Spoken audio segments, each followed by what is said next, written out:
Good morning, Walton friends and family. I'm Rachel Hawes, and it's an honor and a privilege to be asked to tell you a few small snippets of my Walton story.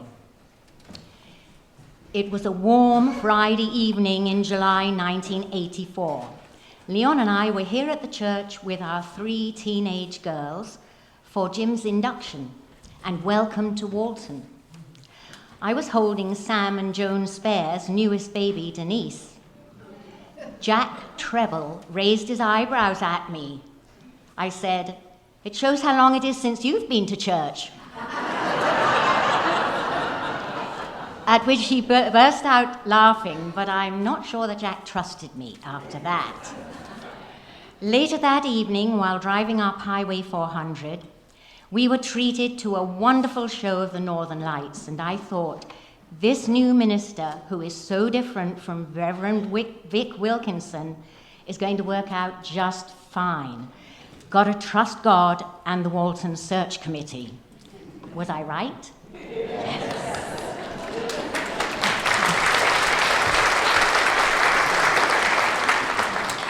And trust has played a major role since we started attending Walton in 1972, seeking baptism for our first child. We trusted our church family. Our 3 girls were all baptized by Vic Wilkinson and then frequently visited him in his office downstairs between the furnace room and Bethel Hall while I was preparing for or cleaning up from the 3 to 5-year-old Sunday school classes. No wonder, Vic always had treats for them. I also remember Irma Chalmers, while holding our youngest, who was being passed from arm to arm as usual, saying that she was the church's baby and that we just looked after her through the week. We trusted the congregation's teenagers to babysit our family. Laurie Elford, Anne Bean, Carolyn Dagenhart, Judy and Jill Osborne, and Greg Hancock, possibly their favorite. Also, Lynn Scarrow, possibly Leon's favorite, as he said he could have a really decent conversation with her while driving her home to Rivers Bend Lane. Likewise, Walton families later trusted our girls to babysit their precious little ones, starting with the Spares girls, the Deweys, and others around Victoria and Mississauga streets. And sometimes, such as on Christmas Eve, Jamia and Andrea Gill. When Leon would do the readings at the carol services, he trusted Reverend Helgi Hongisto to coach him as to the meaning of a passage, when to pause, and what to emphasize, Helgi, of course, being a Bible scholar and an English professor and talented poet, as well as a very valued choir member. A mentor for me was Irene Bumby, from whom I eventually took over as Sunday school superintendent. But that was after she'd come to my rescue big time. When Irene saw a need, which was often, she took on a project, she invested 110% of herself in it. Our girls were to be bridesmaids, but one made-to-measure red velvet dress was way too tight and uncomfortable under the arms, and I was ill and bedridden at the time. When Irene found out, she came over and snipped and stitched 2 diamond-shaped red velvet gussets under the arms that made the garments fit comfortably for a wriggly 3-year-old. Dick and Helen Smith were also generous with their time and friendship, including invitations to Christmas dinners, and that was especially appreciated the year I was sick on Christmas Day. Back then, Sunday school had several classes in each of Bethel, Bronte, and youth halls. Dedicated teachers, including Mark Withnell and the Snare Girls, prepared their own weekly lessons from a prescribed curriculum and rarely got up to hear a full service, though we did try for some to get up occasionally for communion. We were truly fortunate to have such a dedicated team. It was years after the fact when Brenda Vardy told me that on her family's first day at Walton, she was surprised when her kids were whisked away to the Legion for Sunday school. Due to an ongoing reno, she just trusted that they'd come back safely. Being able to have trust in one's church family for support is a comfort and a blessing for all. Then, as now, good times, great memories. And I have Marg Withnell's lemon square recipe.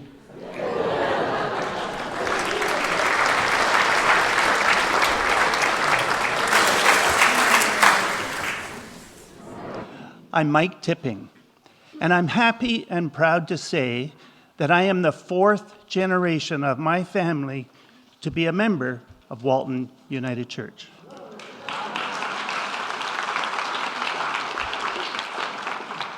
In fact, my great-grandparents on my mother's side, J.S. Flummerfelt, and also my grandparents, A.O. Flummerfelt, were members here before this actual church building was built in 1914. As I look around, I have some reminders of my family's past. The chancel cross, given in memory of my the chancel cross given in memory of my grandfather and my great-grandfather, and the plaque on the side wall over there, given by their great-nephew and grandson, Roger Flummerfelt, are just a couple of the visual signs. Also, I remember the choir loft, redesigned after the removal of the pipes and the pipe organ, which my great-grandmother played, and where my grandfather and great-grandfather Flummerfelt directed the choir for over 40 years. I also recall the tiny basement kitchen below the choir loft, where my grandmother Lila for years prepared communion. And after the service, she would phone to ask me to help her wash these glasses. There was a lot. The ladies were more than happy when the new addition was added in 1963, which gave them a big brand new kitchen. In addition, later was the Allen entrance, given out here in memory of Eula Allen, plus it gave us extra room in Bronte Hall with a stage, offices, and storage space. However, I was in my teens when I first became an active member of the church. At that time, in the 50s, there was a lack of accessible activities for youth here in Bronte. Reverend Bill Sherwin, then minister here at Walton, saw the need to involve the teenagers to keep us out of trouble. I'm not going any further on that. He gathered us in the old church basement below where we're all sitting now. Once a week, we met, roughly 12 to 15 of us. As well as learning some Bible lessons and religious teachings, he involved us in the attempt to become responsible and caring kids by having fun and broadening our horizons. After getting to know each other, apart from the school bus to our new Thomas A. Blakelock High School, we enjoyed going to church camps at Port Ryerson on Lake Erie, and also Cedar Glen Camp in Bolton. We participated in the Halton Presbytery Drama Festival with Bill Hall as our director and joined the choir in musical presentations. Bill Hall was the husband of Frida Hall, who is still a member here of this church. We also went skating, tobogganing, and hayrides in Lowville. There were no movie nights or video games in those days. Reverend Sherwin also arranged for us to interact with other nearby United Church young peoples, and later we joined to play softball in friendly competition with them. Jack Hardiman, who you may remember as the roofer who roofed the new 1963 edition over here, and his wife Mildred supervised our mixed team of various skills. I was a pitcher mostly, but though competitive, we aimed to have fun. We played Appleby United Church, Lowville, Strabane, Millgrove, and Carlisle United Church Young People's Groups. It was the beginning of friendships, some of which have lasted over 60 years, as evidenced by the marriages of at least 5 couples that I can think of at this moment. Some names of the kids we hung out with at that time included Mary Jane Allen. She was the daughter of the famous Allen's Drugstore, which was right over here at the corner. Mike Milligan, Ian Carter, Beth Knott, the Livingston brothers, Kenny and Bobby, Art Ramsey, Bobby Hopkins, son of our Centriller Public School principal, and Susan Pickard Osborne, a second cousin of mine sitting right here. As a result of our young peoples and our Uncle Al, I met a girl who I finally won over. 5 years later, Ina and I were married at this very altar by Reverend Dick Bonsteel, a dearly loved minister. Years later, our 3 sons, Scott, Grant, and Jay, and 2 of our grandsons were baptized here. This last July, Ina and I celebrated our 60th anniversary in Bronte Hall, where 60 years ago we had held the reception after our wedding. The meal cooked and served to over 75 people by the UCW. Such happy memories, and also many sad occasions too, as we have lost loved ones and other steadfast members of this congregation. Throughout, Walton has been here for us and will be for its future members. Cherish your memories, your family and friends. They are with you for life. Thank you very much.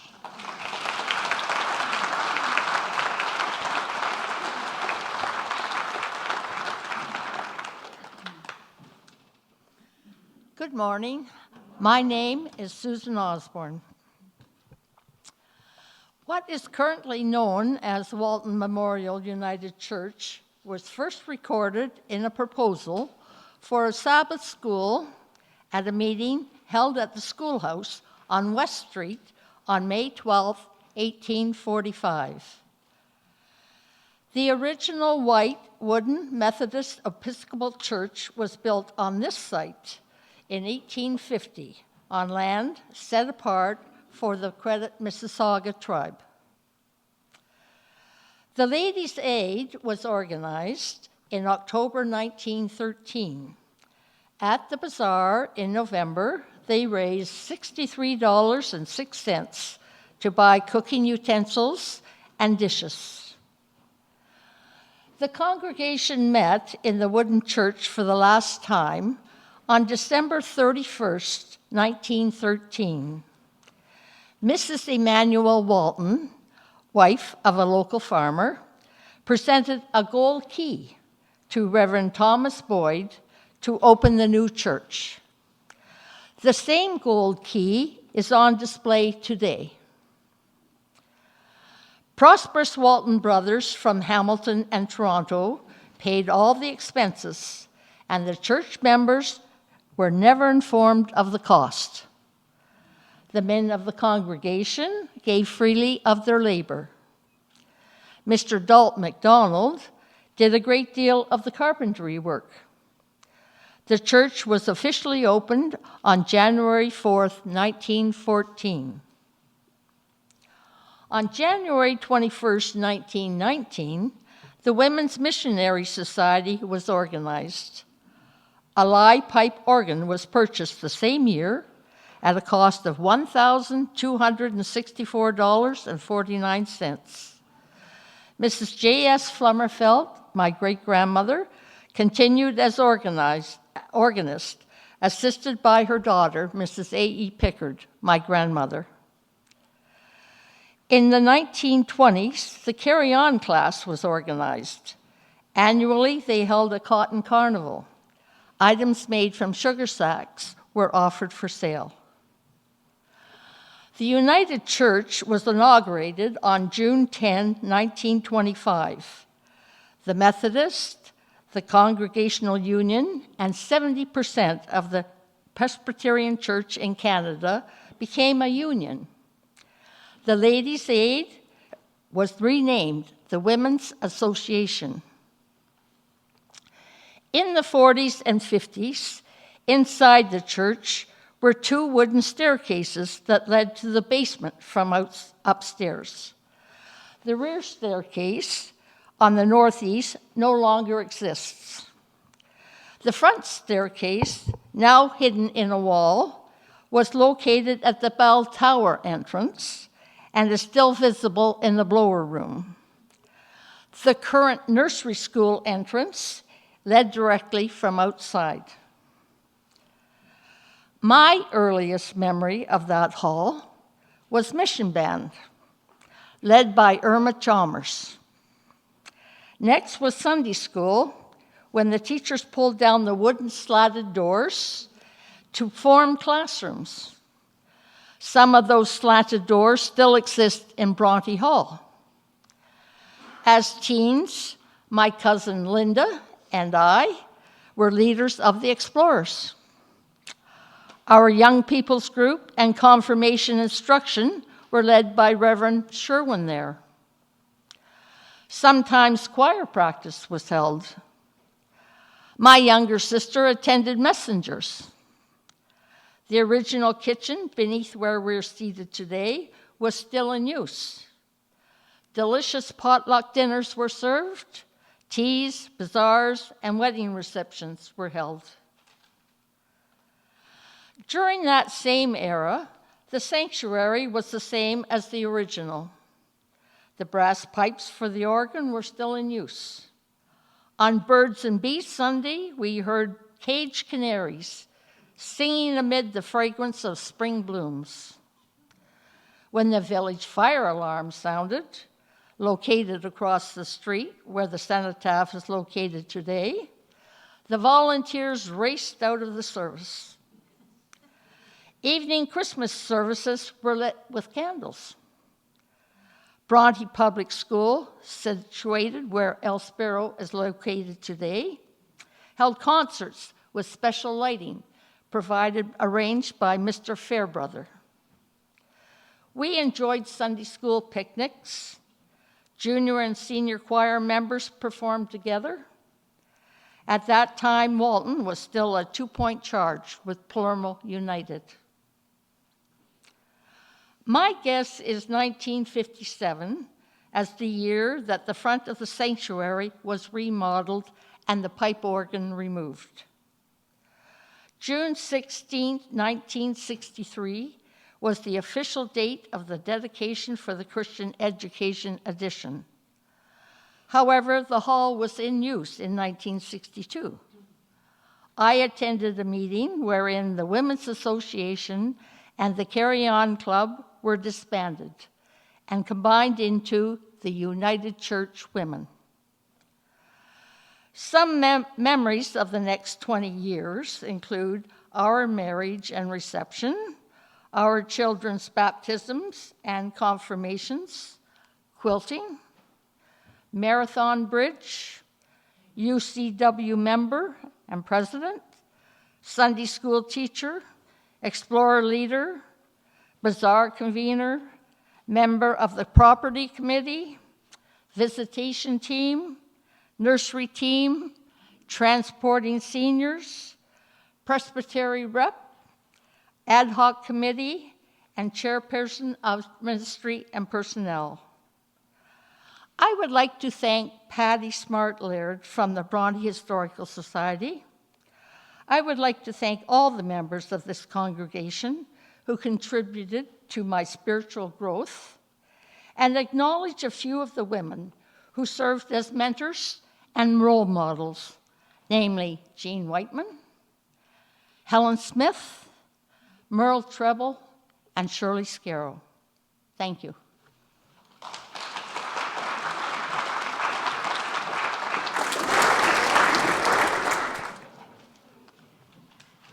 Good morning. I'm Karen Joyce, the daughter of Jim and Anna Joyce. Thank you for inviting me to speak this morning as we celebrate this milestone anniversary. I'm going to share some reflection of the Joyce family and their history with Walton Church.